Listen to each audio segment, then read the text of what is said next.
All guests on ZASLOW Show 2.0 are brought to us by the official beer of the program. You know, we're talking Johnny Cuba, European roots with that Caribbean soul, a refreshing German lager in a can. You can pick up a six-pack of Johnny Cuba. Get yourself prepared right for tomorrow night as week one of the NFL gets going. You can stop by your local Sedano's, Presidente, Winn-Dixie. Remember, always drink responsibly. And, of course, don't forget Johnny Cuba's mantra, stay tranquilo. Joining us here, MJ Acosta-Ruiz. Everybody knows her from here in South Florida from all her years here. Although I feel like now you've been out there for so long with NFL Network. Like, do you identify more as a West Coast girl yet? Absolutely not. Never. No. Okay. No. Right. I am an East Coast girl, Miami girl through and through. At any opportunity, I will throw it in people's faces unapologetically, especially when it comes to food and culture. I do love it here, but nothing compares to being back home. MJ is just killing it out there. You see her hosting every day their NFL Network, and this is the busy time of year. This is a great time. So we wanted to get you on before week one gets going tomorrow. Now today, is today crazy, or are we just on like Travis Kelce all day watch? Pretty much. I mean, any and every update, that's sort of like the biggest story of the week for sure. But today actually feels calmer than yesterday. I think because after the long Labor Day weekend, yesterday felt like the first huge workday of week one of the NFL season. So it felt like chaos for sure over at the studio. But today feels a little calmer, I think, because it is the precipice to that first big kickoff day on Thursday, game on Thursday Night Football. So I think we're all just taking in the calm before the storm, before we see the Chiefs and the Lions go at it. Did the Kelce stuff break like while you were on the air at all yesterday? I mean, we've talked about that before. How you just need like you're doing it on the fly and it can get really chaotic with that kind of stuff. No, thankfully, all the stuff I do is pretty late in the afternoon. So we have time to digest it, to really analyze it. And beyond that, to see what it means for the game plan, what it means for the scheme, what it means for the Chiefs, and especially with their offense. And I think as many ways as they use Travis Kelce, for sure, that's a big hit to not have your best pass catcher out there and the most trusted target for Patrick Mahomes. However, we have seen them and Andy Reid come up with these schemes and these game plans, regardless of who is out on the field. Remember last year, all of the talk, oh, they're rebuilding. They've lost so many guys. They lost Tyreek Hill. And yeah, they won the Super Bowl. So don't want panic if you're a Chiefs fan. I think it's going to be fine. You definitely want to have Travis Kelce back out there eventually. But it looks like all of the reports said that all of the ligaments were intact, that it shouldn't be anything too bad. So everyone's just sort of waiting with bated breath until they get a final update on his health. I think this is a lot of pressure now tomorrow, MJ, on the Lions, actually, because you know, we know going into the game who Kansas City is. We know who they're going to be, even if they get off to a slow start. But the Lions are in the middle of that, like, we're changing the culture kind of deal. We want to, maybe we get some carryover from last year. So not only do they want to win in a national spotlight game Thursday to open the season, if that wasn't reason enough, but now it's, okay, wow, Travis Kelce is probably going to be out now tomorrow night. Now I feel like the Lions go into that game, and if you want to be taken seriously, go in and win that game now. 100%, especially when you're on the road for week one. But I think what I love about the Lions is you're right. The culture has changed drastically, but the reality has not, because despite the fact that they were a tough team to beat, the record wasn't stellar. I mean, they made that big push towards the end of the season, almost made it to the postseason, almost, right? At the end of the day, at the NFL, all that matters is who's raising the Lombardi at the end of the year. I love this team because, you know, if nothing else, they are gritty. Yeah, Dan Campbell, we hear you. We will never forget the kneecap biting anecdote from Hard Knocks that he gave us. But I think it's a team that we really have to keep an eye on. And I also love the narrative now that people are not overlooking the Lions. So to that end, the Chiefs are going to be prepared for whatever they can bring, especially with now a defense. Aiden Hutchinson was such a fan favorite and a favorite for us analysts to watch last year. And I think that this year he's going to level up even more. Now, the Jets get a little bit of attention nationally. All right. Is that right? Now, since you are a Dolphin fan and you're not shy about letting everybody, you're a Dolphin fan, you're a Miami girl. Do you have to keep everyone in check on set with you about, hey, listen, we're talking Super Bowl with the Jets here. can you appear in a playoff game once a decade? Do you keep everybody in check? Can we calm down for 3.5 seconds? We haven't even actually seen this Aaron Rodgers experiment come through. Now, I also keep my bias aside when I'm on air and when we're analyzing the game, because that's the right thing to do for the fans and everybody watching. But I have said many a time, and I'll repeat it again right now, I can't wait for the Dolphins to beat them twice this year. That's all I'm saying on that. But the looming reality is that they haven't reached the playoffs since 2010. Okay, so this Aaron experiment has to come to fruition. However, I know that there's not one guy in that Jets locker room that isn't ready to run through a wall for Aaron Rodgers and for Robert Saleh. So I am excited to see them from a football standpoint on how they look this year. But you and I know, Zaz, it takes a minute for these offenses especially to start clicking. And Aaron Rodgers is one who does not trust folks right away, which is why he brought his boys over from Green Bay with him. So I'm very curious to see how the actual dynamics play out in real game time situations. So let's talk about the Dolphins here. I mean, you're out there in Los Angeles. As far as them playing at the Chargers this weekend, yeah, I'm expecting a major Dolphin crowd. You know, the Dolphin fans usually come out very strong in LA anyway. The Chargers are a weird team out there in LA. You could tell me better about it because you're over there. I mean, the Chargers, from what I'm looking at, they don't get a ton of support out there in Los Angeles. Very weird fan base. And the Dolphin fan usually comes out strong when those games used to be in San Diego anyway. So I think we're getting a major pro-Dolphin crowd this weekend, MJ. Oh, no question. Present company included. I will be at the game without question. I was there at last year's game, which of course did not turn out in Dolphins' favor, but I think that this is the perfect opportunity for redemption, right? I'm also curious to see Tua out there.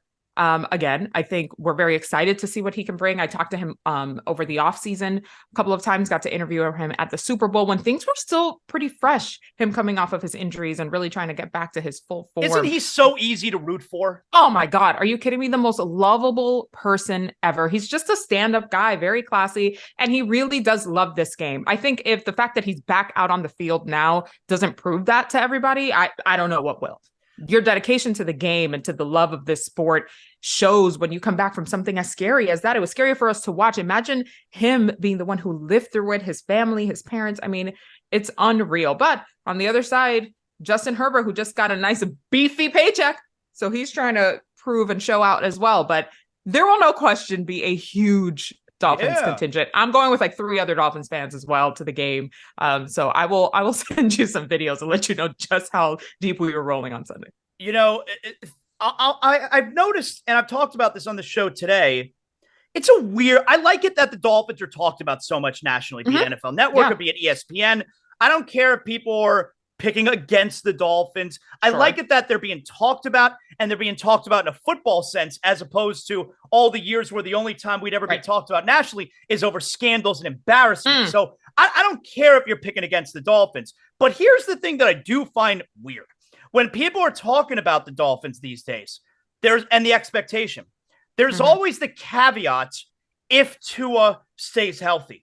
MJ, we could say that about every single team in the league, that if their quarterback goes down, it's a problem. And by the way, there are plenty of teams who we think are contenders this year whose quarterbacks have injury histories. Lamar Jackson, Dak Prescott, Joe Burrow's hurt right now. So why is it only Tua that the Dolphins, there's this caveat if Tua can stay healthy?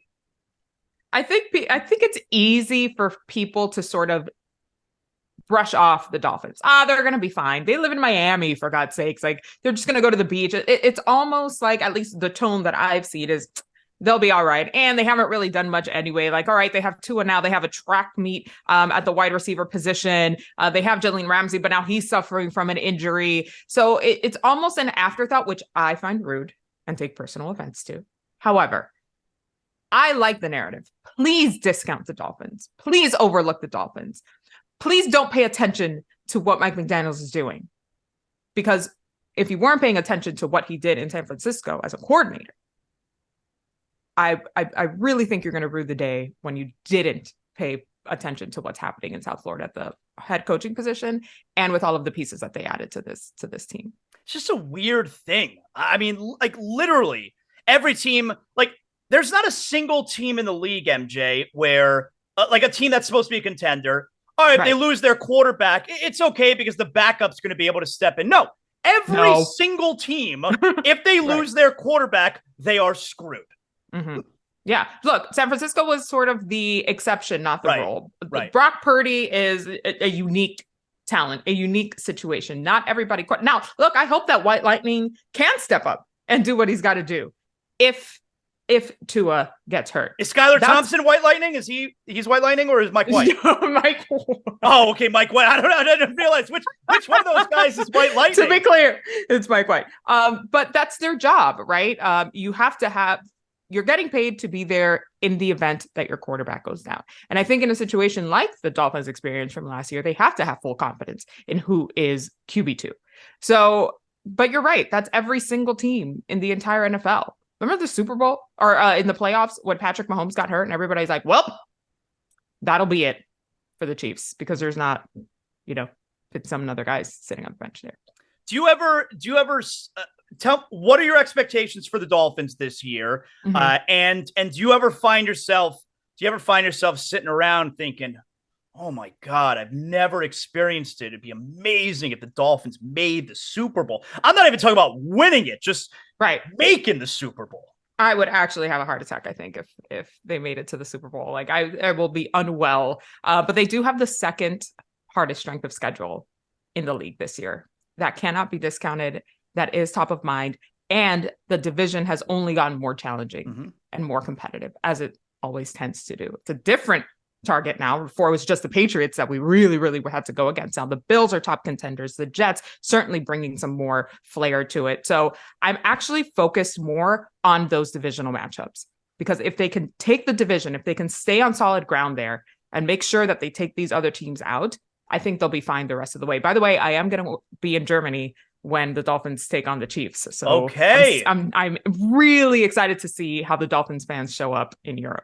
Does NFL Network put us on that first class? That's a long flight. That's in my contract for sure. Okay, very good. That's a long flight. What are we talking? It's like maybe like 9 hours from where you are, 10 hours? More than that, because London from Los Angeles to London is about 9-10 hours. So Germany, I would imagine about the same, if not a little bit more. All right, as long as you got NFL Network. Look, I've seen those TV rights deals. They got the money. Put MJ in first class. I get it. I want to close with this with you, MJ. And again, of course, you can watch MJ Acosta-Ruiz, NFL Network, every day hosting out there. How much attention are NFL people now paying attention to what's going on with Colorado and Deion? Ooh, that was the buzz of the whole weekend. Yeah. All eyes were on Deion, right? Because I think folks know that eventually he'll probably coach in the league, in the NFL. But what he's done, what they're calling now the prime effect, right? All of the eyeballs that were just in Colorado, the type of game that he played, the way these players are fired up, the guys that he brought in, and the way that he's running things. Some people don't like it. They don't think that you should be putting it out there, how hard you're coaching the guys, what you're doing when you're cleaning house. But doesn't every single new coach that goes to a brand new team do that? Yes.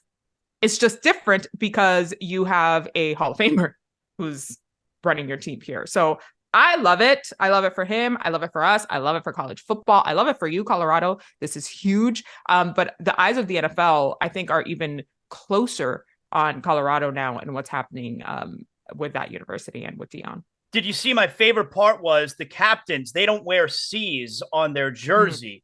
Two of them wear an L. The L stands for leader. And the other two wears a D. That stands for dogs. Ooh, if that's not the most on-brand thing for Prime, I don't know what is. I don't know what is. I loved it. That's culture. I loved it. MJ, tell everybody how they can catch you on NFL Network.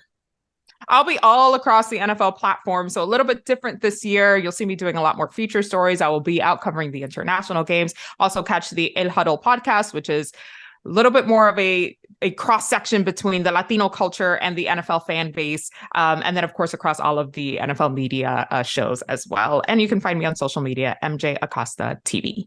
Awesome. Great job, MJ. We'll talk again during the season. I appreciate it. Thank you, Zaz. You're the best.